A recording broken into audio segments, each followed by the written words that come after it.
I got to tell you, it's a glorious day. It is a glorious day for the United States of America. It is a glorious day for the world. It is a glorious day for one Donald J. Trump. My gosh, doing the unthinkable here. The absolute unthinkable. I see so many people all over social media saying yes, and this is why I voted for him. Absolutely 1,000% the reason why I voted for him. We're going to get into all of it today. We've got Letitia James looking like she's going to have to resign. The walls are closing in.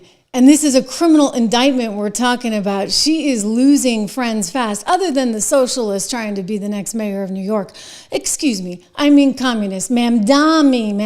Meanwhile, Bongino and Kash Patel, they're not messing around. They're looking for criminal indictments now on some of the people involved in the spying on U.S. senators. And these U.S. senators are furious. Wait till you see what Lindsey Graham is saying about it all. Wow, we got peace. We got peace in the world, as I said, a glorious day for the entire world, thanks to one man. This is the historic dawn of a new Middle East.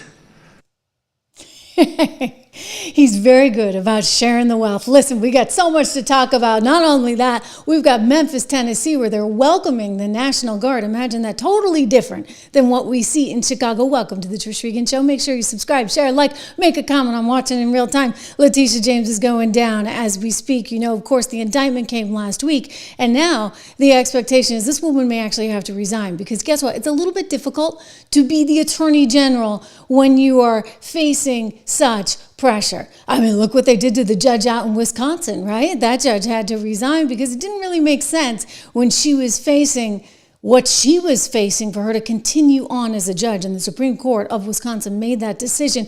Anyway, Letitia, she's clinging on for dear life, even participating in a rally today for one communist Mamdami, the comrade who wants to become the next mayor of New York.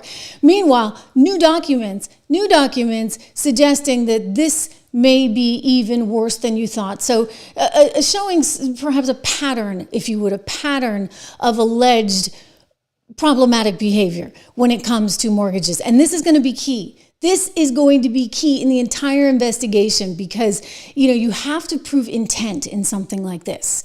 And you have to prove criminal intent in something like this. And she's going to say, oh, no, it was just a clerical error. That was on one house. But you see, now there's another house where in one body of documents, she said that it was an income property. And yet on her mortgage loan application, she talked about it being a secondary residence.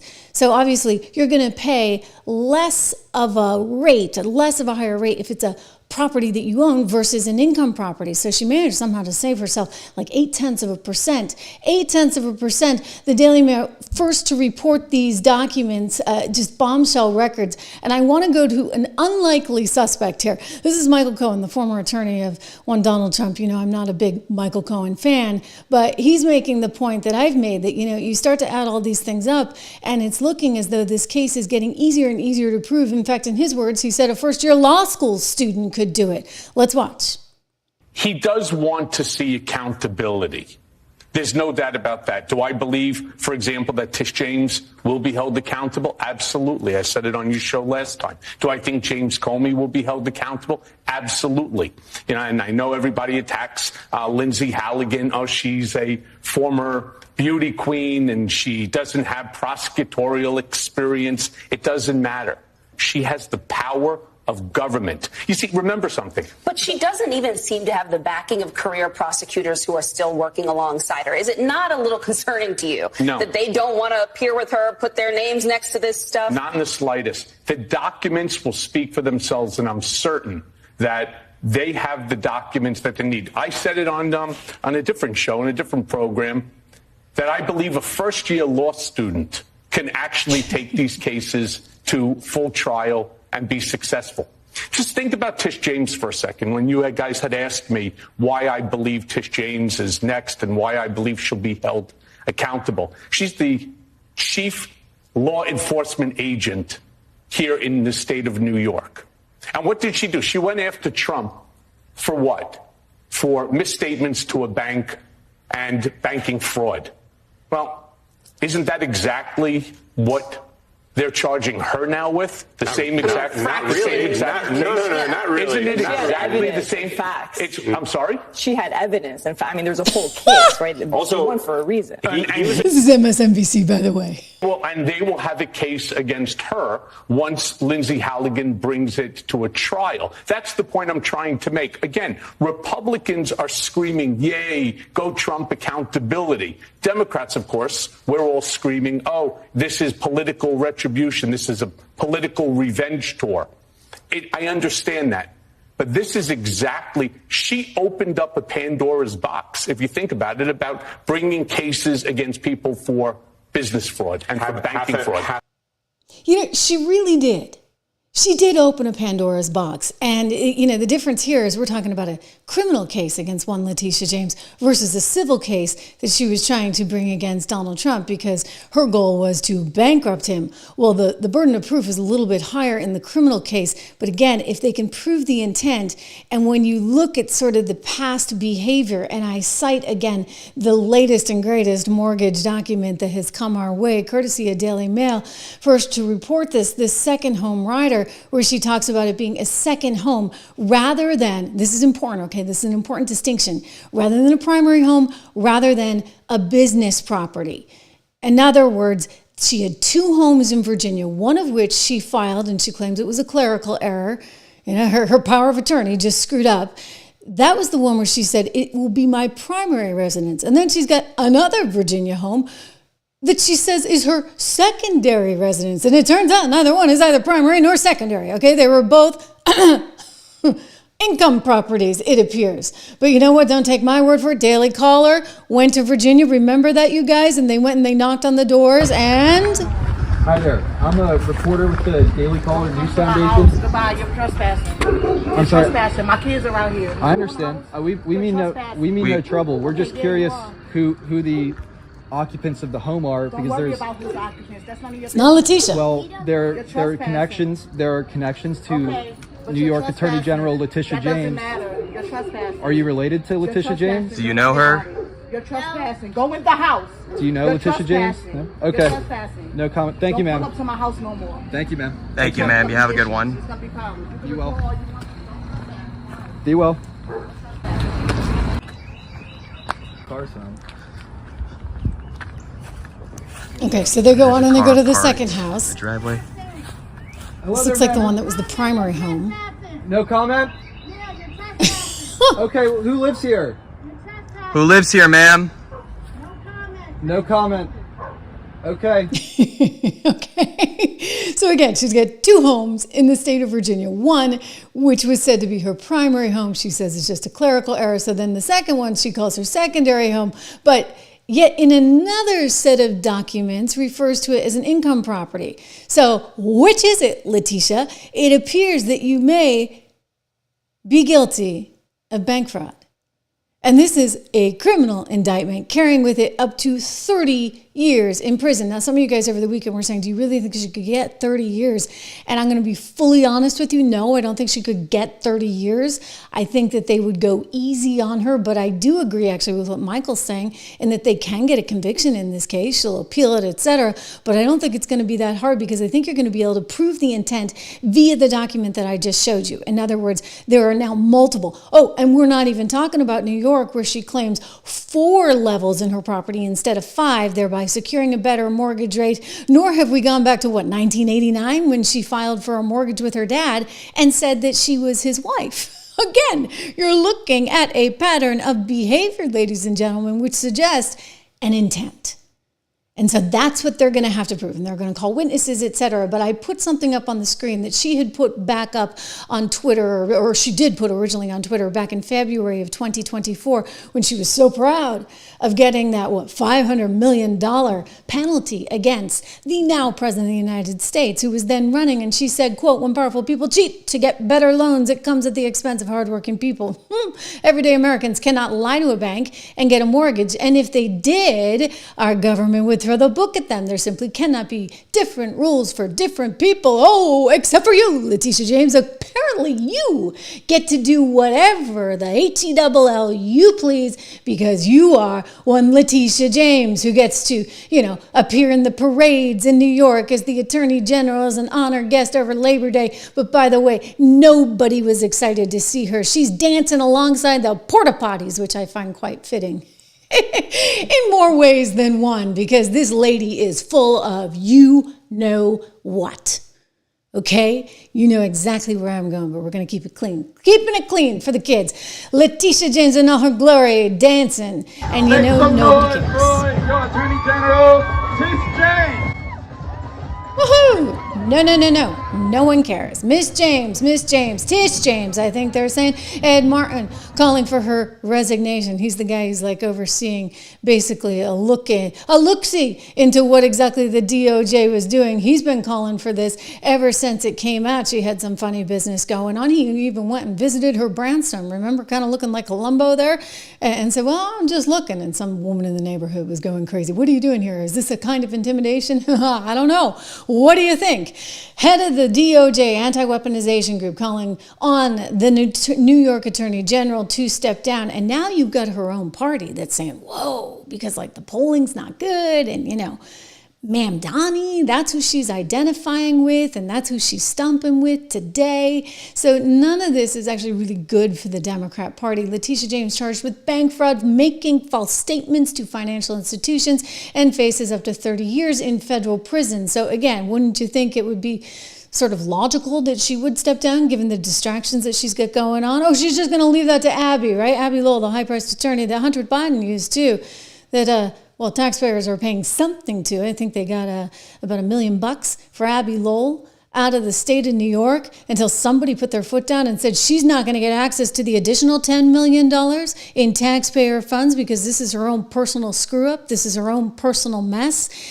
Ed Martin writing, this is in August, her resignation from office would give the people of New York and America more peace than proceeding. I would take this as an act of good faith. In other words, an act of good faith. If you step down, that would be a logical thing to do under the circumstances, considering, for example, even what they did in the state of Wisconsin, right, where that woman, remember the woman who was giving a backdoor exit to the guy who was accused of some pretty heinous stuff and treating his spouse or girlfriend pretty badly, right? And what did she do? She gave him the backdoor way out. It is really pretty insane that she would stay on. And bad for the Democrat Party. Really, really bad for the Democrat Party, which is already struggling, let's face it. So Abby Lowell is like, how dare you? Quote, despite the lack of evidence or law, you will take whatever actions you have been directed to take to make good on President Trump and Attorney General Bondi's call for revenge for that reason alone. So they're saying this is revenge and revenge only. Just 4 days into your role, no search for facts or questions of law. Instead, you twice called for Ms. James to resign. DOJ has firm policies against using investigations and against using prosecutorial power for achieving political ends. Woo! I'm sorry. Who are you talking about there? What about Biden's DOJ? What about what Letitia James did? How about the fact that she hadn't seen anything, not one bit of paperwork, but she was out on the campaign trail saying she was going to get Trump every single day. That was her promise. That was her motive. That was her entire reason for being. And now you're going to turn around and act all high and mighty and say, oh, well, you guys can't do this? I mean, I'm sorry, but I'll go back to what Michael said, look, she's the one that opened Pandora's box, just like, for example, you guys opening Pandora's box by doing what? Declaring that Donald Trump couldn't possibly be the president because he was just installed by the Russians. Obama had the intelligence. The entire CIA, the entire State Department, everybody knew that that was a bunch of nonsense. That the Russians, well, they may have interfered on the edges with a few Facebook accounts. We know that drill, right? They were putting information both sides, because they didn't care who won. They just wanted us to be divided. And what did Biden do? What did Obama do? They took that and ran with it. And so who needed Vladimir Putin dividing us when you had Obama calling in a meeting for, Susan Rice and all the bigwigs there? I think Ben Rhodes was in that one too. We're going to get to Ben Rhodes because he has a few things to say. He refuses to give Donald Trump the credit he deserves, of course, on this Gaza peace deal. Special person that he is. I think they all are furious that Iran is not somehow more involved. That's Iran's fault, okay? The world's moving on without Iran. The Middle East is going to have peace without Iran. Anyway, all these people got pulled in right before they left the White House, and they got instructions to basically take the ball and run with it and to say that, Vladimir Putin put all this into place. They used opposition research, courtesy of Hillary Clinton's campaign. I mean, it's wild. And now they're like, oh, how dare you? How dare you go back at us? Well, you better believe Donald Trump's going back at them and then some, because you know what? You can't actually live in a world, politically speaking, where it's tit for tat nonstop. He tried to play nice guy. He tried to move on and just work on the economy and do this, that, and the other. And instead, you guys went after him. Comey went after him. The Democrats went after him. And when that wasn't enough with Russia, they turned J6 into something that really, frankly, it wasn't. And I'm not condoning it, don't get me wrong, but I am telling you this. We did not need Alexandra Pelosi's footage being played in a loop on CNN as though it was theirs, or on a loop on ABC as though it was theirs, with all the stagecraft that went into that. I mean, that was one big television primetime special, okay? So they took a narrative and they twisted it and they ran with it. Why? Oh, so they could do a few other things. And I'll tell you, Marsha Blackburn is not happy about it. Ron Johnson's not happy about it. Lindsey Graham's not happy about it. No one is happy about it. I'm certainly not happy about it, and I didn't even get spied upon. Of course, who knows? Maybe I did. Letitia James responding to all of these charges against her as calls grow now, not just in Republican circles, but in back rooms among the Democrat Party, because they know. Letitia James, Mamdani, AOC, they're bad news for the party. Watch her. This is nothing more than a continuation of the president's desperate weaponization of our justice system. He is forcing federal law enforcement agencies to do his bidding, all because I did my job as the New York State Attorney General. You're right. These charges are baseless, and the president's own public statements make clear that his only goal is political retribution at any cost. I seem to recall a Letitia James that was quite litigious, right? And she went after him with everything she possibly had. And she had a judge that was all too willing and able and ready to cooperate, which led us to, what? Her trying to take over Trump Tower? Believe me, she wanted to. She was desperate to. 4 days after a judge ordered Donald Trump to pay $355 million for a decade of fraud, New York Attorney General Letitia James says she's prepared to do everything she can to make sure the former president pays his fine, including, she told us, seizing the buildings that bear his name. If he does not have funds to pay off the judgment, then we will seek, judgment enforcement mechanisms in court, and we will ask the judge to seize his assets. Oh, now I wonder who's going to seize yours. I mean, you got those two properties there in Virginia. We're talking about the Brooklyn brownstone. Oh, it's not quite Trump Tower, but hey, maybe it's something. She doesn't have the money, you guys. She doesn't have the money to pay for her high-priced attorney. So her high-priced attorney has now gone to the legal aid fund, hat in hand. And of course, I'm sure there's some billionaires willing, ready, and able to line up and give her more money to fight this. But again, don't forget the damage that she's doing to her party. She's coming undone, shall we say. I'll be interested to see what she says at Comrade Mamdani's rally in New York today. But meanwhile, just a couple months ago, as all of this started to come forward, believe me, she was unhinged. She was so unhinged that she was misquoting scripture. And forgive me for not mentioning this before, because we have played this sound and you guys are very astute. And you know this verse, and you know what she was saying, and you know she got it wrong. And it's actually kind of funny because this woman is so, dare I say, pathetic in so many ways. And now she's quoting scripture, and she's not all that religious anyway, but she's quoting the scripture wrong. And she's basically, as someone in the comments said, cursing herself, so to speak. Anyway, here she is in all her glory. I don't know know about you. It's that stone of hope that inspires me each and every day. And listen, faith and fear can never share the same space. And so I'm covered by the blood. And I'm not afraid of Donald Trump. You can come after me, but no enemy, nothing formed against me will perish. Nothing formed against me. Nothing formed against me. Nothing formed against me.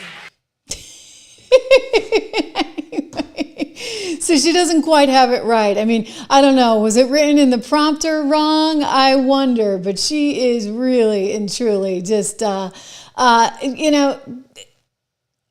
think a caricature in some ways, a caricature of herself and a caricature of the last however many years. Roberto, thank you so much. I appreciate the generosity. And thank you so much. I haven't seen a lot of compliments on here too. I guess you guys like the hair today. Thank you for that too. But really, she was and is a caricature because she kind of sums up the insanity, right, of the last however many years. I mean, the last however many years going back to 2016. I realize she didn't bring these charges until much later, but the charges themselves were pretty wild because, and again, I think there's some real contrast that you can draw between what is being alleged about her and what was alleged about Donald Trump. I mean, she's kind of, and he's kind of, Pam Bondi anyway, and Lindsay Halligan, they're sort of taking a version of what Letitia was trying to allege about Donald Trump, and they're kind of throwing it on its head and throwing it back in her face. And it's more significant, it's more severe, one, again, because it's criminal, and two, because you've got a paper trail there, versus Donald Trump. It was sort of a different kind of deal where he was saying, hey, I think my property, Mar-a-Lago, is worth this. And he had all kinds of disclosures, don't forget, all over the records, remember, in which he was saying, okay, this is what I think effectively, and it was up to the bank to try and prove it all out. So very different than actually firmly stating that your property is going to be used for something that it's not, which is what is being alleged in the criminal case against one Letitia James. And so I don't like the idea of the state coming in between what me and my bank are thinking a particular property is worth. I mean, think about it like your house, right? Suppose you're getting a refinancing deal on your house and you say, my house, I think it's worth this. And then it's up to the bank, right? They have somebody that comes out to your house and does a property valuation on it. And they say, yep, we think it's worth this. And therefore you can refinance it for this. Well, it's not perfectly akin, but it's a little bit relevant in terms of the analogy. Yes, Donald Trump said, Mar-a-Lago is worth this. And then you get Letitia James coming in and saying, no, it's only worth 18 million. And because he said it was worth that, which was, I think, in the hundreds of millions, and he's probably right. Again, until it's actually sold, you don't really know. It's sort of depending on, what the bank actually thinks it's worth, whether they're willing to do the loan. Apparently, they were so willing to do it, they would have done it again, they said. So you had a victimless crime, right? Totally victimless crime with a bank and an individual, Donald Trump, that would have done the deal over and over and over again. But in Letitia James' case, she's saying, no, it's only worth 18 million. How on earth she's in charge of that, or you're going to have the state interfere with that, is really wild. So now the Democrats are like, whoa, we have a liability on our hands. We have a liability because she's a pain in the you-know-what. And she's really kind of created an environment that's going to make it more and more difficult for other Democrats. You've got Mamdani, for example. Letitia James and Mamdani are like pairing up. Why? She's going to do his rally. This is happening today. Actually, we maybe, you know what? I can show you a clip from it because this happened just a short time ago, and it's worth seeing because she's out there for the first time speaking in a less formal environment, not just disputing what she believes to be her side of the case. But let me go to this because just who you want to see, right? Letitia James and one Comrade Mamdani. But it's worth knowing what they're saying and how she's framing this because this is brand new, just came in literally this minute, guys, and I want you to have it hot, fresh off the presses. Here is Letitia and Mamdani. But he got his political career starting here. He was a student at Bronx Science. Yeah, science. Wait a minute. But he was the vice president of the Bronx Science student body. So that qualifies him. In addition to that, Zoran he had a brief hip hop career. Yes. Yeah. And although Jamani and I may disagree, but hip hop started in the Bronx. Yeah. 1520 Sedgwick Avenue. In my district. Now, I won't say that in Brooklyn, but... And so he is born and raised. I have been born and raised in Brooklyn, but I know the power of the Bronx. That's right. And I know that all of us need to be standing in purpose today and in support of my good friend. The communist, who, by the way, was not born in the Bronx. Just to be super duper clear, he wasn't. And in fact, I believe he only became a U.S. citizen, some 7 years ago. So she's lying again. She claimed he was born and raised in the Bronx. She didn't want to get into the false paperwork on the mortgages, the alleged mortgage fraud that she has now been criminally indicted for, it seems.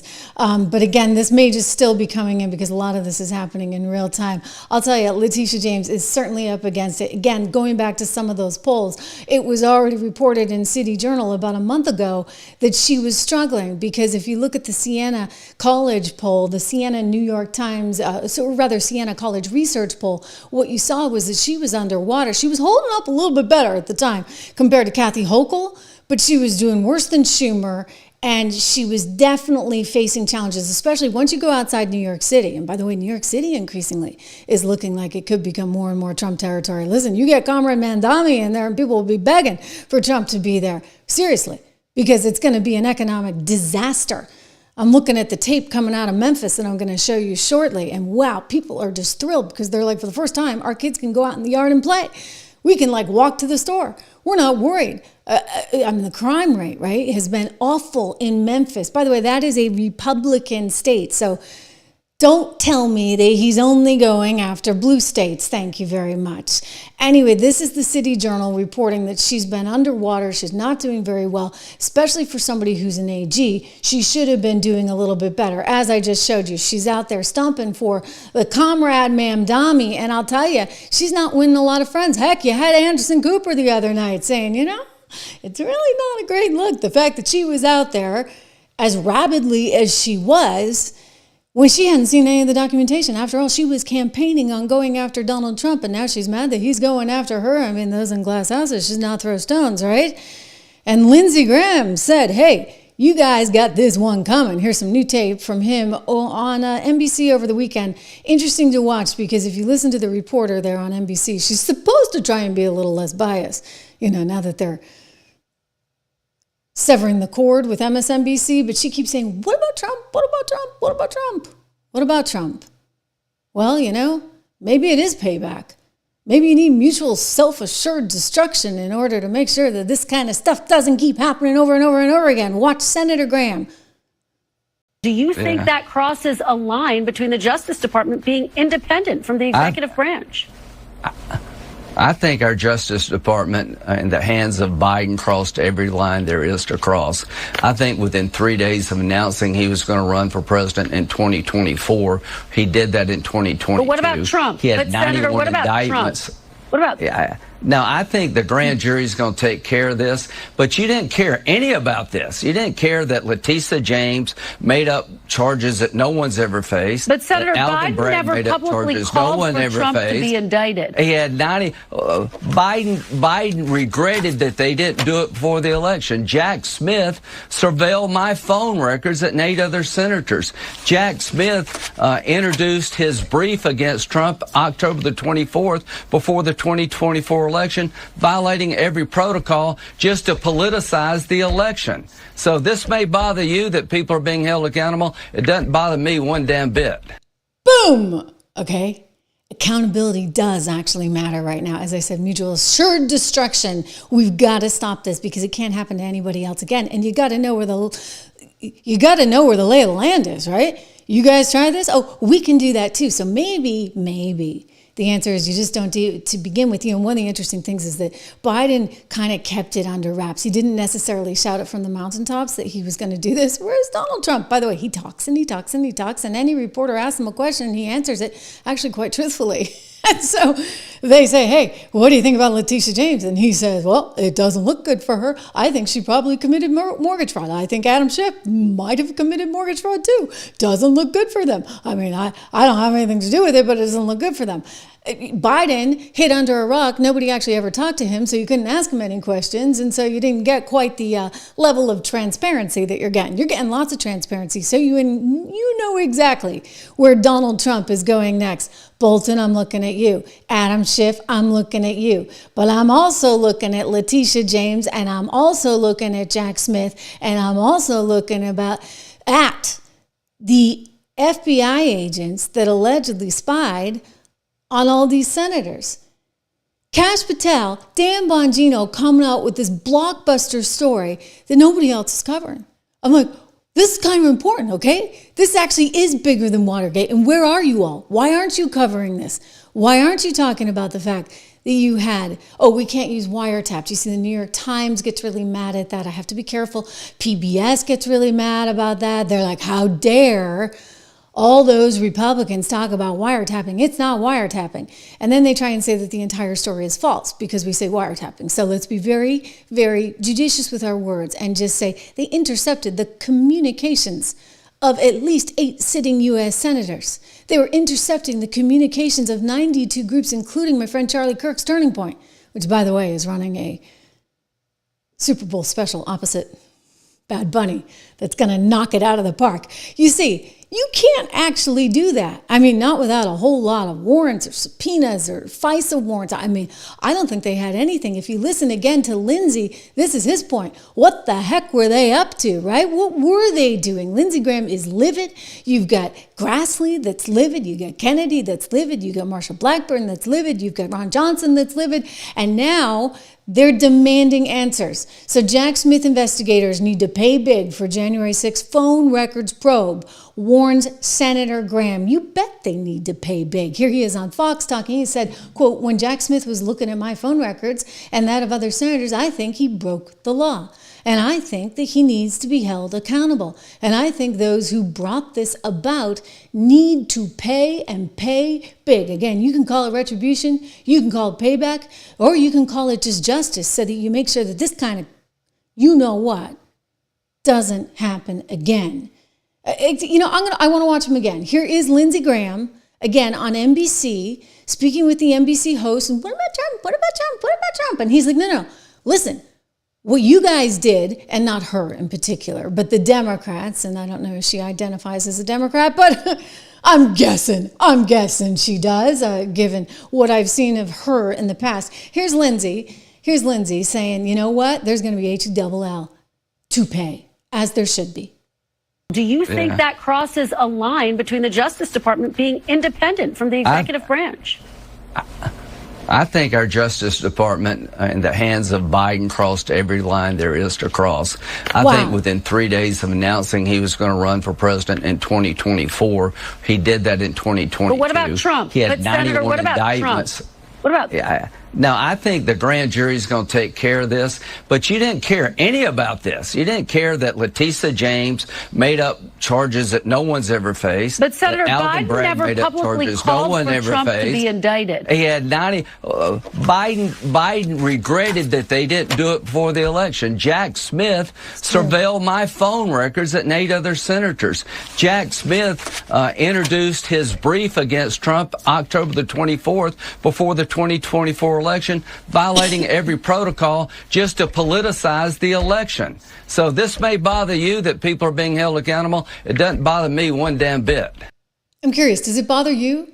I mean, I think that you don't really have a choice here. Again, you can't play Mr. Nice Guy. Because when you play Mr. Nice Guy, what do? They turn it on its head. I mean, I couldn't believe it. I remember hearing, there's multiple things I can't believe, but I remember hearing right before the November 2020 election, Hillary Clinton went on a podcast with her former PR person or one of her flacks, and she said, listen, if it's close, you hang on. My advice to Biden is you hang on for dear life.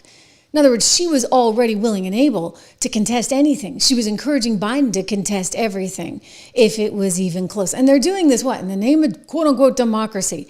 And then when he tries to contest something like Georgia, whoa, now we have the right to go and look at their phone records?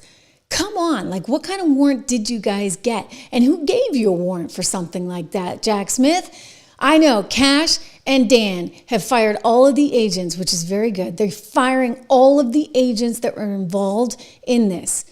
But what I want to know is, how did they get the right to do this? Like, what exactly went down that they were able to use certain warrants? Here's the memo. Here are the names. I have to lean in kind of close because it's very small print. But Mike Kelly, Lindsey Graham, Bill Haggerty, Josh Hawley, Dan Sullivan, Tommy Tuberville, Ron Johnson, Cynthia Loomis. Ooh, she's mad. She's looking at what she has in terms of rights as an individual. Like, forget the fact that she's a senator. She's wondering about, well, how did they infringe on her personal civil liberties? And Senator Marsha Blackburn. I mean, what the heck, guys? All in the name of quote unquote democracy. You guys were doing this unbelievable stuff. Bondi and Hawley talking about it. No one reported on this. And I hate to sound like a broken record, but I'm a dog with a bone, right? On this one, I am just blown away. And I think it sets a very, very bad precedent because, we found out, thanks to whistleblowers about COINTEL that was done in the Herbert Hoover days, right up and through to late 1960s. And they were spying on all kinds of Americans, including Martin Luther King. Like, you can't do that. Like, you really and truly can't do that, right? And yet somehow they did this all in the name of justice. You got to be kidding me. And no one's reporting on it other than to say we're wrong because we called it wiretapping. Manner of things and the current president. I've also heard them said, and I just wrote it down because I wanted to be sure I heard it correctly. I've heard them say that Joe Biden never targeted his political enemies. Joe Biden never directed his attorney general to target his political opponents.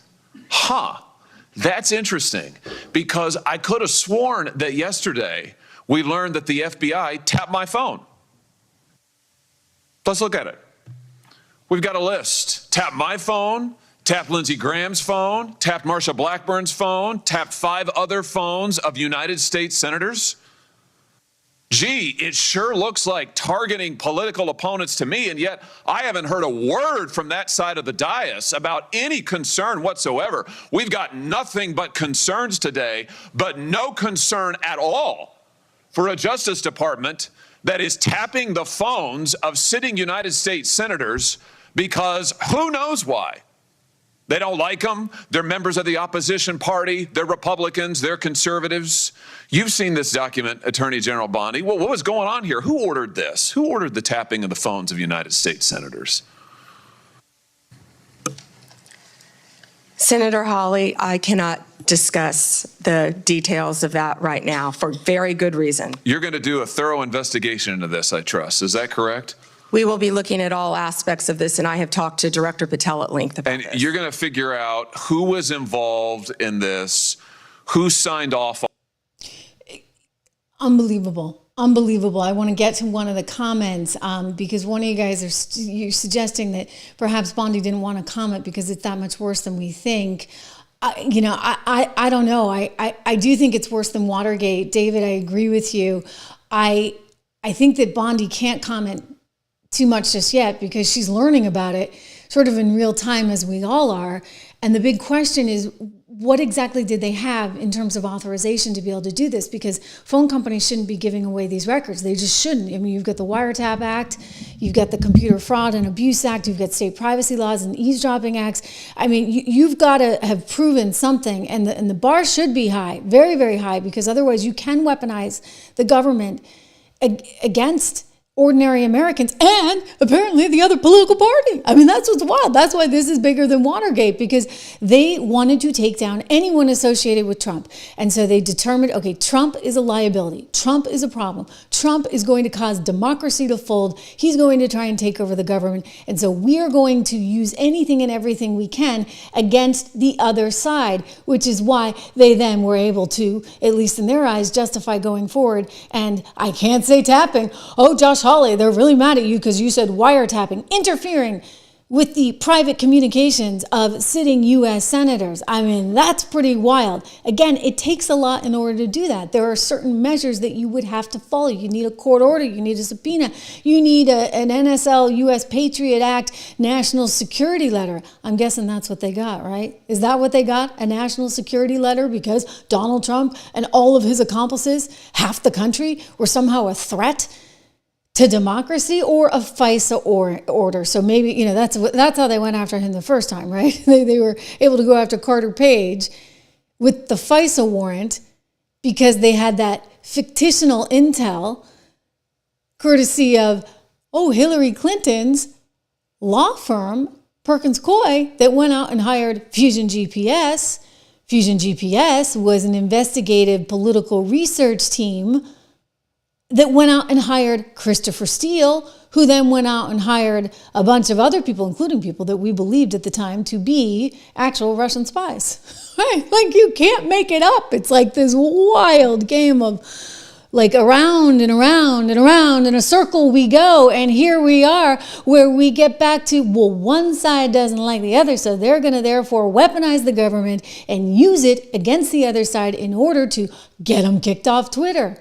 Get them kicked off every social media platform imaginable. Get anybody who reports upon it or on it off of these social media platforms. It's wild. I mean, they were actually going after people's bank accounts, right? Certain people couldn't get a bank account, for goodness sakes. Yours truly got more calls from her bank that she's had for some 20 years than I have ever had in my entire life. And miraculously, I'll tell you what, guys, after November of 24, I stopped getting the calls. Suddenly, I'm no longer popular. I don't know what happened.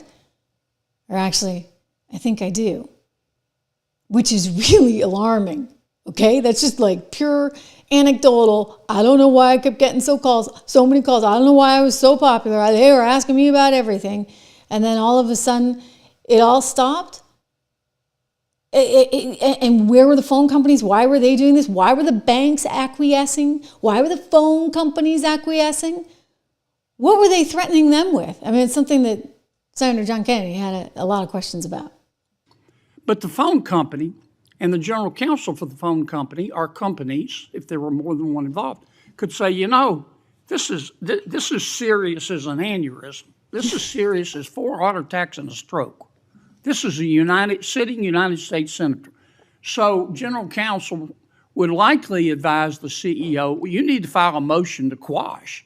Senator, typically phone companies follow a subpoena from a United States attorney. I know they do, but they don't have to. They could challenge it, Senator. Yeah. Or maybe they should have gone to Amazon and buy some testicles online. Instead of just saying, sure, I'll just show you the phone records of a sitting United States senator on the basis of an administrative subpoena. Look, I mean, it's typically what they do. Pam Bondi's not wrong. I would just say, was this a really flimsy subpoena? And how is it that our government was able to get these subpoenas? What judge was willing to roll over? Why don't we have a higher standard, right? You just say, we think they're a threat to democracy. I mean, what if we did that? What if we said, we think every Democrat is a threat to democracy? We think AOC, we think Bernie Sanders, we think Hakeem Jeffries, because you can't figure out the shutdown. We think Chuck Schumer. They're all threats to democracy. So we're going to go now and we're going to intercept the phone communications of all those people. No, you can't do that. Okay, you can't actually do that, guys, because that would be wrong. Like, it's like they have no actual moral high ground, and they just kept going back to, but it's Trump, but it's Trump, but it's Trump. I mean, it's amazing to me. And mind you, they're going to continue to do that because I'm already hearing this. I'm already hearing this being echoed in some of the talking points from the left. It's crazy to me, but, they've already started to say he's going to steal the election, right? We're already starting to hear that. I want to play you some examples. Here's one on that lovely, awful show, The View. This is in order to make the case, because in their minds, in all of their minds, they now believe they have carte blanche to do whatever they want to. That's right. Yes. That's what the feeling is. And if they stop us from voting, that's the one thing people Well, I mean, it's the one. You hear that? She said, and if they stop us from voting, this is just last week. It's the one thing that makes us very different from lots of other countries. Our votes, they do count. I do know that they count. If we can, we if don't we're allowed always to vote. Well, I think people will figure out how to vote because one thing I believe I know about Americans is they don't want to be told what to do. Yeah. They don't want to be. Cue the applause. This is why this show's in They don't want it. By the way, they actually have to pay someone to hold up a sign to say to the audience, applaud. You can suggest some stuff, but they don't want you saying, you got to go over here and do this. They don't want that. They don't want a dictatorship. And I think people want, okay. Yeah, okay. They start the music because it's ABC now and she's getting into dictatorship and she's just so flat out wrong and that's a problem. Look, I mean, you look at what's going on in Chicago. They're trying to use this right now. They're trying to use this as an example of how Donald Trump is just going to take over everything. Watch. On the streets, even before the National Guard has made it to the streets of Illinois, you've got the Border Patrol. I was in Cicero yesterday, a 90% Latino population, and I watched as they not only pick people off the streets, but family members would come up to me and ask me where their family members were. I watched you with Rachel the other night here on MSNBC, and you were talking about how CBP has basically used the justification of the 100-mile border rule to allow the deployment here, and they're saying the border of Lake Michigan, the coast of Lake Michigan is the border. Lake Michigan, many people reached out to me and said, Lake Michigan doesn't even touch Canada. Are you thinking about suing to stop the deployment of the Border Patrol here as well? Look, I think it's important to recognize that the Trump administration doesn't seem to respect any laws in the United States. They just do what they want to do, and they'll keep doing it unless someone stops them. Here in Illinois, we're stopping it. We're doing everything that we can to push back. And yeah, they've got armed, we're talking about automatic weapons and camouflaged, and they're not soldiers, right? These are ICE and Customs and Border Patrol agents that are roaming the streets of Chicago, in downtown Chicago. Why? It's a show. It's a show of force. And why does Donald Trump want to do that? And I've said this before, and I think it's important for people to hear it. He wants to militarize major cities across the United States, especially blue cities in blue states. Okay. Because you see what's happening. Oh, and it's all about blue cities and blue states. Well, I have a counter to that. Just go look at Memphis, Tennessee. But this is what they're trying to do. So they're now, once again, just like they used J6 to say, oh my gosh, Donald Trump's going to take over the country. He's going to take over democracy. So, wow, we got to go out and, get the phone records and intercept them and do the tolling, right? That's the metadata. Remember when Ed Snowden exposed all that? They were collecting metadata on everybody. They were collecting metadata. All on behalf of preserving democracy. And J6 and Jack Smith continued that. The FBI started it. So you got to get Christopher Wray in there. You got to get Merrick Garland in there. You got to get Jack Smith in there. You got to do a whole lot of things right now. It's important. It's important actually because again, you can't actually have an environment like that. I mean, they are trying to use this again now vis-a-vis what's going on in Chicago. But I got news for them because, you just look in some other places like Memphis where people are recognizing the benefit of having National Guard. And I think it completely blows up that argument that, Donald Trump is only after blue states. I'm sorry. It just so happens that a lot of blue states have a whole lot of crime, right? Because for whatever reason, some of these blue state governors and these blue state mayors have not been able to govern their respective areas, as well as some red states. Yeah, but here we are in Memphis, Tennessee, where guess what? You got a pretty high crime rate. It actually tops the nation in terms of violent crime. There you have it, Memphis, Tennessee. So under that logic, right? Under that logic that we've heard from the Democrats repeatedly, then he would ignore Memphis, Tennessee. But that's not actually what's going on. A couple weeks ago, he started sending in National Guard right there in Memphis because it shouldn't top the country in violent crime. He wants to address that head on. And so what if it's a red state? You haven't heard much about it because it is a red state. And guess what? Law enforcement there is like, come on in. We welcome you. We welcome your presence. And the people out there. All I want to say is, Trump, you're doing your big thing, man. We got the kids back outside on their bikes. Appreciate you for helping cleaning up Memphis. Hey, MPD. Well, I don't even know what to say about y'all. You ain't got to worry about no pow, pow, pow. You ain't got to worry about no ducking. You ain't got to worry about them fins doing all that old shit. Make Memphis great again, goddammit. Hey, it's a good thing. Yeah. I mean, it is a good thing. If you have a shot at actually increasing the safety of any particular city or neighborhood, why wouldn't you take that?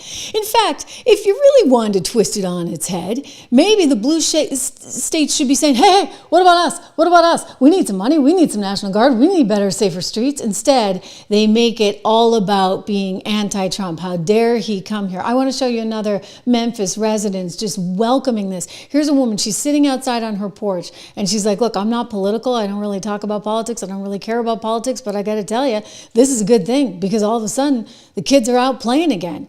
You know, you can walk your dog. I mean, you haven't been able to do this in years in Memphis. Some of y'all might get mad at me. And at this point, I don't give a damn. I'm not into politics. I'm not into all of that extra stuff that people be losing their life over. I ain't into all that. We human.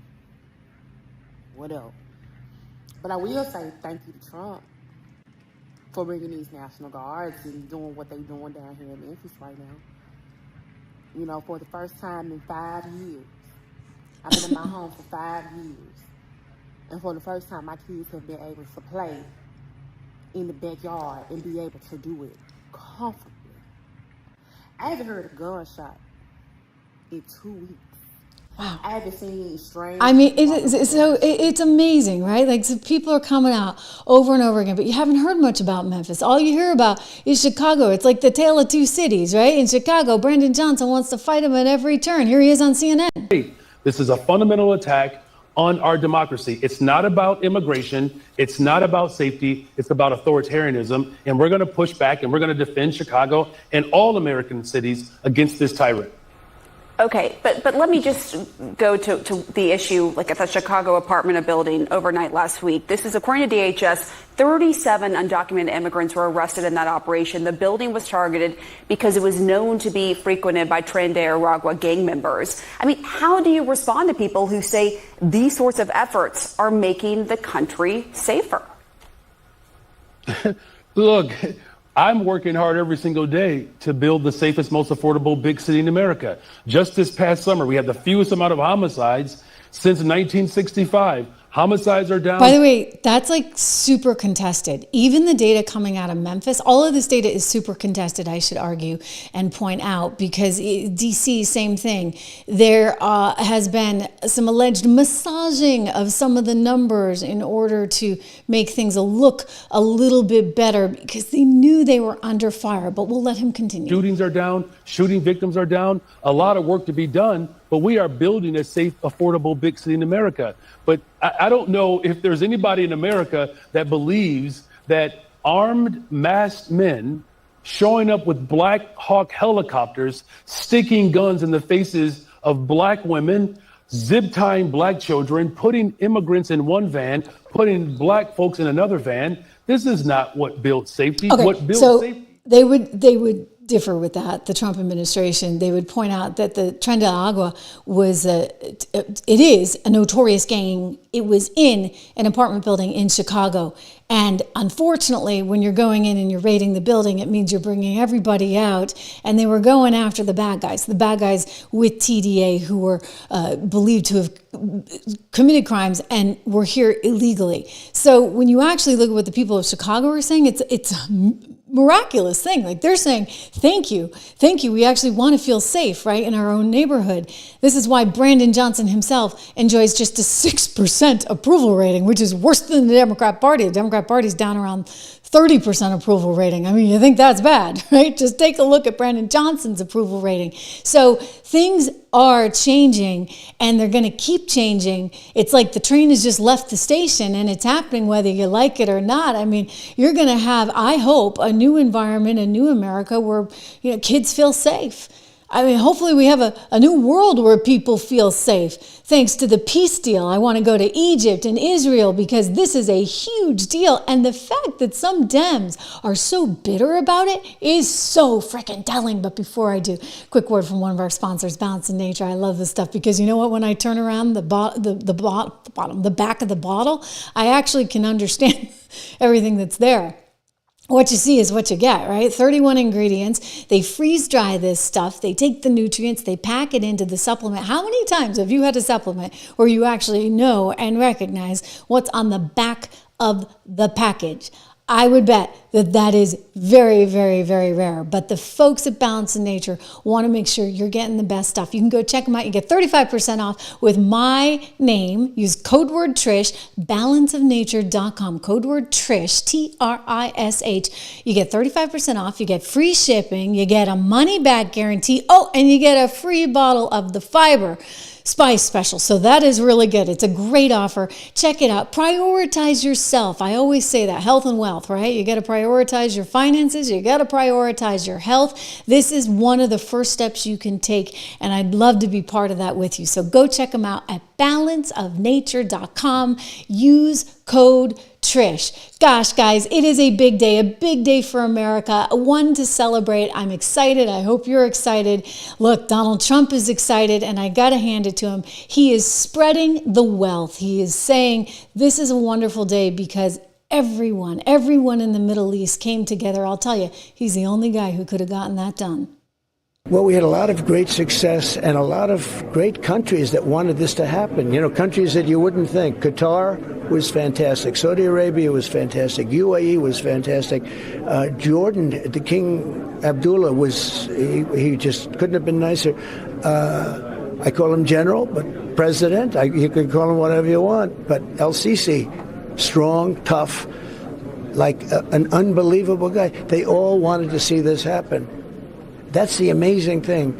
Everybody came together at this point. If you go back 6 months or 7 months, you would have said a thing like this is impossible. I mean, we have 35 different countries over there, all there just about all with their leaders, not just, sending somebody over.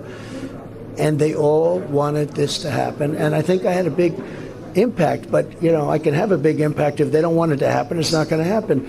They all wanted this to happen, and it's one of the most beautiful things I've ever seen. I mean, I watched your coverage, and I really appreciate it. You're a real professional, not because it's good or bad. You're just really professional. It'd be great if other people could do what you do, because, they put negative spins. But even if you look at the spin that the other, I would call them the fake news, has been putting on it, everybody's been positive. It's sort of a miracle, actually.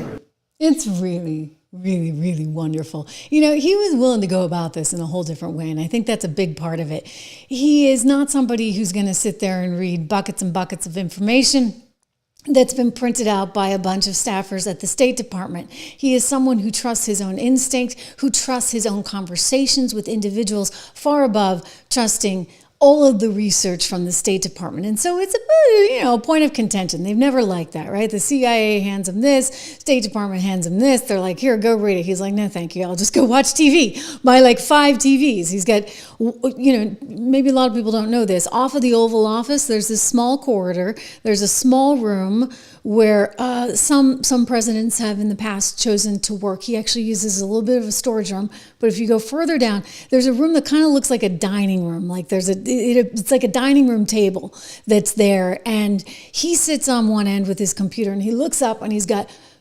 TV after TV after TV. So he knows what's going on in the world in real time in a way that, I don't think a lot of presidents ever have done before. I don't think you've ever seen presidents watching that much TV and then calling people up and saying, tell me more, explain more, and then using his own judgment to come away with something. So he basically turned all the policy that we've been using historically on its head. And he said, how can I get a deal done here? Which meant he had to go to everyone. He had to get everyone on board. And that is exactly what he did. He built a coalition. And by the way, he's going to keep building. He's going to keep on building because he's got big plans for the peace board, as he's calling it. You know who else? I want to go to some sound from Ben Shapiro, who is very steeped in Middle East policy, a host of the Ben Shapiro Show. He was appearing on Fox and Friends, and he's saying something quite similar to what I'm saying. In other words, Donald Trump was able to kind of find the point, the deal-making point with all of these different countries, which is something that Biden wasn't able to do. Certainly Obama was not able to do. And this is the leverage he was able to use to really bring something together. Let's watch. Well, I think the president ignored pretty much all the conventional wisdom, all the State Department conventional wisdom that has failed for 80 years. And that's why the president has a signally extraordinary record in the Middle East. He understands that in the Middle East, you actually have to force people to keep by their promises. He understands that supporting our allies in the Middle East is much smarter than pretending at neutrality between our allies and their enemies and our enemies as well. The president refused to accept the idea of an Iranian-dominated Middle East, and instead, he gave the Israelis what they needed to succeed militarily. And diplomatically, he worked with erstwhile allies like Qatar and Turkey and actually made them promise that they were going to push Hamas into the corner. That's the thing that changed between 2 years ago or a year ago and now. President Trump is the added ingredient and Israeli military victory across the Middle East. What worries you most about what we know about the series of events that have to take place to start rebuilding Gaza and get to the peace part? Is it phase 2 that you're most worried about? Absolutely. Phase 1 is an extraordinary achievement, like a Nobel Prize worthy achievement by the president of the United States, one of the great diplomatic achievements of my lifetime.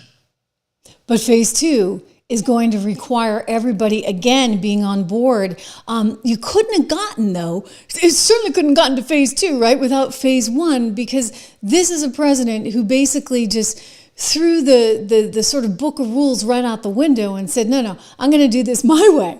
I mean, kind of like he's done with everything, right? Which is why I keep going back to there's only one person that could have gotten this done. Somebody sent me a text. A rabbi who doesn't like Trump had sent out a note to Temple saying, this is all because of this, that, and the other, and sort of God and your prayers. And the person said, no, it's because I voted for Donald Trump 3 times. I thought that was great. Anyway, here's Donald Trump talking about the board of peace that he's putting together and the investment that's going to be needed. I mean, hey, you need some beachside condos in Gaza, right? Better not say that. But anyway, he's going to find a way for everybody to make money and be happy. Everybody wants to be on the board of peace. They said, would you be the chairman? I say, I'm pretty busy too. But whatever we can do to have peace in the Middle East, it's worth it. But everybody wants to go on the board of peace, so we're probably going to enlarge it. We're going to get, and the leaders, the top people, the top leaders, they want to be on the board of peace. A beautiful term. At first I wasn't sure, and then I realized how beautiful it is. And for the people of Gaza, the focus now must be on restoring the basics of a good life. We're going to have a lot of money coming into Gaza and a lot of rebuilding and building. It's not so much rebuilding, it's really building, cleaning up and building. And I'm pleased to announce that numerous countries of great wealth and power and dignity have come forward to me and just today and over the last week to say they want to help in the reconstruction of Gaza, putting up whatever money is necessary. And the money is, of course, it's a lot of money, but it's not much compared to the value or the wealth of these tremendous countries. And they are ensuring stability and success in the Middle East. So when you think about it, it's a very, very small amount of money is necessary, relatively speaking.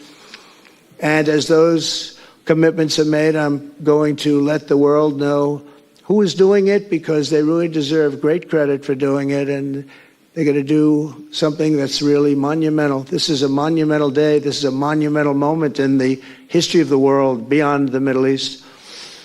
We've all agreed that supporting Gaza must be done to lift up the people themselves, but we don't want to fund anything having to do with bloodshed, hatred, or terror, as has happened in the past. And for the same reason, we're also agreed that Gaza's reconstruction requires that it be demilitarized and that a new, honest civilian police force must be allowed to create a safe condition for the people in Gaza.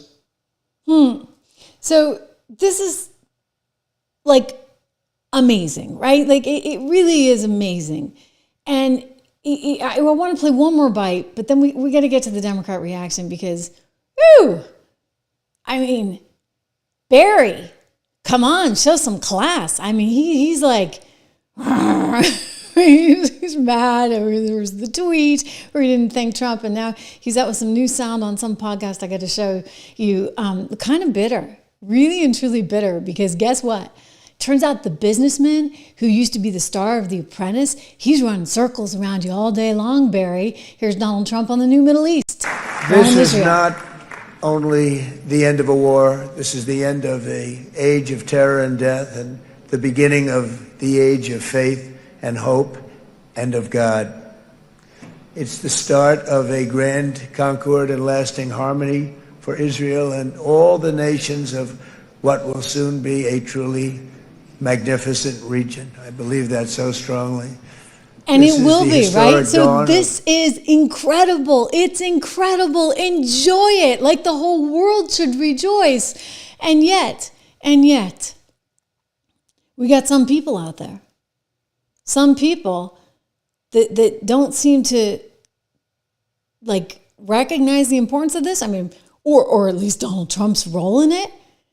I mean, there was Barack Obama tweeting when news of this came, kind of begrudgingly, and congratulating the international community, but just leaving Donald Trump completely out, to which Don Jr. responded, hey, you're welcome.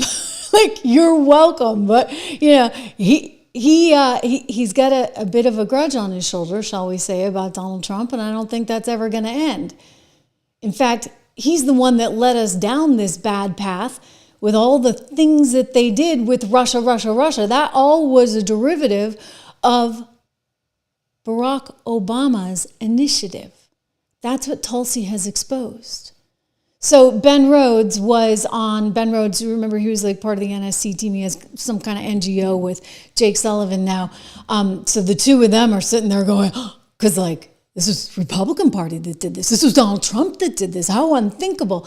And they can't really give him full credit. I want to go to Ben Rhodes speaking. This is the guy, do you guys remember? He said, you just put something out there and you tell enough people and you allow it to be like an echo chamber and then suddenly it's true. Oh yeah, like Russia. Here's Ben Rhodes talking about the historic, amazing deal that Donald Trump, who's going to go down, I tell you, this sticks, as the greatest president in history, got done. Rhodes reacts. I give Trump credit for essentially finally applying some leverage on the Israeli government, on Bibi Netanyahu in particular, in a way that, frankly, we didn't even see President Biden do when he was in office. And I think some Qatar and Turkey were applying a lot of leverage on Hamas, and then that got us into this ceasefire. That's terrific. It's great that the Israeli hostages are reunited with their families, that aid is getting to Gaza. I would not go as far as to say that this kind of validates a certain, theory of diplomacy, because frankly, it's just a ceasefire. The problem has not been solved. It's not really it's just a ceasefire. It's not a world peace deal. How dare you say that, right? Because that was Obama who was supposed to get the world peace deal. And he was going to go about it a very different way. His preference was to really bring Iran right into the center. But with the Abraham Accords, that, of course, were the sort of brainchild of Jared Kushner, what you had happen instead was you marginalized Iran. And by taking out the nuclear capability, that was really critical in this entire step process, right? Because you took out the nuclear capability, thereby enabling the process to have some flexibility and some freedom. Because if you hadn't done that, everybody would have been worried. Well, we can't let our guard down because they're not going to let their guard down. So that was a critical step. But again, this is huge. And here's Obama's reaction. I want to share with you. Poor Barry has literally no class in his old age. Not that he had any beforehand. His wife certainly doesn't. We know that. I mean, the woman wouldn't even show up for Jimmy Carter's funeral. Jimmy Carter, who they got to go out on a limb and call Donald Trump an illegitimate president. You couldn't even show up for his lousy funeral, let alone the inauguration, right? But she's got her issues. Plenty of them. And apparently he has his too. Watch. It feels like I remember when you left, and there is this sort of a vacuum, and in terms of my responsibility to my audience is different. But how do you sort of, did you feel the weight of that responsibility? Yeah, I mean, what was unusual for me was obviously a lot of what I represented. Yeah. A lot of what Michelle and I had tried to project, the values, our thinking about America.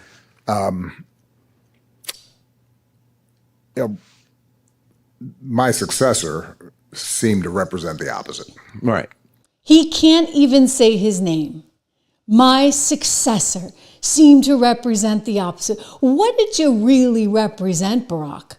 Weren't you the guy who said, you didn't earn that, you didn't make it because, I don't know, you're going back to your socialist roots there? You don't like big business, you don't like capitalism, you don't like all the things that have made the United States the best, most successful, most dominant country in the world? Not seemed, did. Yeah. And so I think there was a lot of anger, a lot of sadness, some fear among a big chunk of the country. And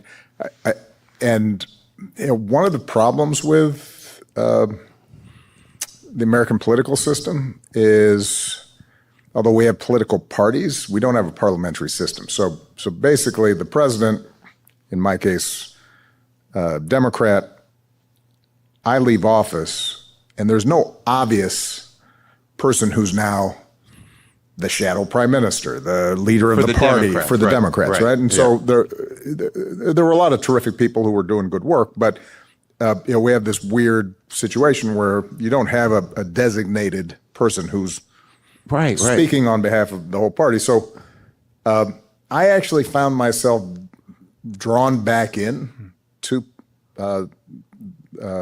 day-to-day politics or commentary more than I had wanted to be. Oh, right, because you kind of had to run the country. Yeah. You had to run the country when Biden was in there? Is that what it was about? Look, it's sort of very telling that on the day we get this enormous peace deal, you've got Barry out there saying, well, he didn't represent the values that we represented, et cetera, et cetera, et cetera. I'm sorry, like even Debbie Dingell, bless her, the Democrat, right? Is she from New York? Forgive me, no, she's not. Well, anyway, Debbie Dingell, wherever she's from, went on with Maria this morning, my friend over at Fox, and she said, look, it's a win. Even Jake Sullivan calls it a win. So is there any message you'd like to send to President Trump after the release of these hostages today? Look, I'll thank him. The hostages are home. Even Jake Sullivan said he helped do this. Okay, so she's going to thank him. That would have been the better answer, the more appropriate answer for Barry. Look, I haven't watched the whole interview. Perhaps it gets better. But overall, you see a sort of a malaise in the media. They don't want to praise this. They don't want to say anything good about him. Christine Amador got in a little bit of hot water because she came out earlier today and said that most likely the hostages, the Israeli hostages, were better treated than the Gaza hostages. I mean, give me a break. She actually, on what is she basing that? Nothing. Okay, nothing. They just have their own personal biases, and yet they mask around as CNN. We are journalists with a capital J. They won't admit that they have their own preconceived notion of everything. So people were like, hey, what are you talking about? And so she just moments ago came out and apologized, saying this. I spoke about what a day of real joy this is for Israeli families whose loved ones are finally being returned from 2 years of horrific Hamas captivity, and for civilians in Gaza who finally had a reprieve from 2 years of brutal and deadly war. I noted that for the hostages who are finally home, it'll take a long time for them to recover mentally and physically. But I regret also saying that they might have been treated better than many Gazans because Hamas used these hostages as pawns and bargaining chips. But that was insensitive and it was wrong. From speaking to many former hostages and their families, like everyone, I've been horrified at what Hamas has subjected them to over 2 long years. They've told me, as you've just heard, their stories of barely being able to breathe in the tunnels, not being allowed to cry, being starved and made to dig their own graves. And of course, today, some of the hostages are coming back in body bags. Yeah. Well, most of the media just can't accept this. They just can't accept it. They've got, Obama who can't quite accept it with his lousy tweet. They've got the New York Times. I'm showing you all of the things. Trump pronounces end to Gaza war, but details remain unsolved. They can't give him any kind of wind, despite the fact that Biden could not get this win, despite the fact that Barack Obama could not get this win. They say Trump takes a victory lap, but avoids questions about what's next. I'm sorry, he just told you what's next. I played you the sound. He talked about how we're going to have a peace board and everybody wants to be involved in this. And there's going to be a lot of money pouring in because they got to do a lot of building. It's really kind of incredible. I'm going to cite a CNN anchor who actually did the right thing here and called out Barack Obama for his lack of class. I mean, real lack of class. You had the CNN anchor Amalpour doing the predictable thing, right? And then having to apologize for it. And then you have a woman who hosts a show every night that my friend Scott Jennings goes on. He's actually a reason to watch CNN these days. And she actually says, Barack, he should have been a bigger person here. Watch. This post talking about the peace deal and the prospects of it. And Don Jr. responded to it. I'll finish it for you. Thank you, Donald Trump. Honestly, it's not unfair to say if President Obama's going to write a whole post about a peace deal, maybe he should acknowledge the president that brokered it. Yeah. I would think he should acknowledge the president that brokered it. But we're talking about a petty man who really just can't get over his dislike for one Barack Obama, the petty man that cannot get over his dislike for one Donald Trump. It's sort of amazing, but it gets you back to everything that's happened. It gets you back to where we began the show with Letitia James now facing a growing number of calls to resign. She's getting a lot of that from the Republican Party. She's getting a lot of that even from some members internally within her party who question whether or not she's going to be able to take them forward. I want to show you a story that just came out right now, right here on the Daily Mail. They're talking about the woman who was living apparently in Letitia James's quote-unquote primary residence. Well, it wasn't Letitia living there. It was her niece, the tenant living in the Virginia house. They report at the center of the New York Attorney General Letitia James's federal indictment is a fugitive from justice. Oh, great. So we're going to rely on her, I see, when we have to do all the intent documentation, when we try and figure out just exactly why Letitia put this in as a primary residence and why the other house in Virginia was listed as a secondary residence. I guess we have to go to this woman who is a fugitive. James had reportedly allowed her grandniece, along with her 3 children, to live in the 3-bedroom property in Norfolk since 2020. Now, in an embarrassing twist, they write, for Donald Trump's nemesis, that would be one Letitia James, Daily Mail has discovered that Thompson is officially listed as an absconder who's been sought out by authorities in North Carolina for failing to finish her probation. So what is she? Is she like harboring a criminal? You can't make it up. It keeps getting worse and worse and worse for Letitia James. Letitia, it would make sense for you to resign right now. I know you don't want to. I know you're going to fight this with all you can, but you're hurting your party. You're hurting the state of New York, and you're hurting the country in the process. I mean, maybe the reality is you just never should have done what you did. And I think that's where we come back. Ladies and gentlemen, today in this show, they never should have done all that they did. And this is what's all coming out, whether it be Letitia, whether it be Fannie, it's Alvin Bragg, Jack Smith, you name it. What they did was unthinkable, and they used certain kinds of things like J6 to try and fit their narrative so that they could then weaponize the government. And you can't weaponize the government. That's what I'm going to keep getting back to over and over and over again. They took away our freedom of speech. They weaponized the government. They were, quote unquote, spying on U.S. senators in 92 different groups. Unbelievable stuff.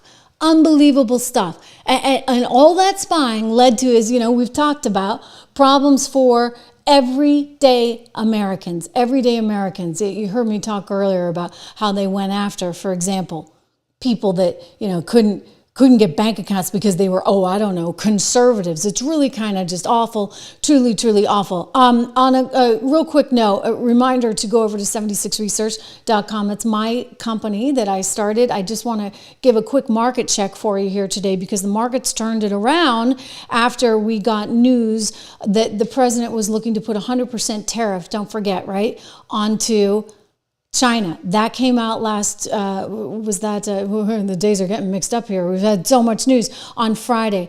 On Friday, we learned that the president was looking at possibly putting a 100% tariff onto China because he doesn't like the way the trade negotiations are going. Something happened. Most likely, China tried to acquiesce a little bit. There was a little diplomacy going on behind closed doors, and the market has now since recovered. If you're interested in investing, which I encourage you to do, go check out my company, 76research.com. Use code word dollar. My gift to you, DOLLAR. It enables you to get the 76 report. We just put a big piece out on tariffs, actually, that you should read. 76 report for $1 a month, DOLLAR. Go use that. It works for the first 2 months and it goes to $9.95. But you can cancel anytime and you won't even be out $1. It is great to have you here. Thank you so much for all you do to make this show a success, to make this channel a success. Wow. I mean, I say it all the time, but I mean it. We are living on the front lines of history, and believe me, I am thrilled to be here with you at this moment in time. Truly incredible stuff. A great day, a truly great day. God bless you all. I'll see you live tomorrow.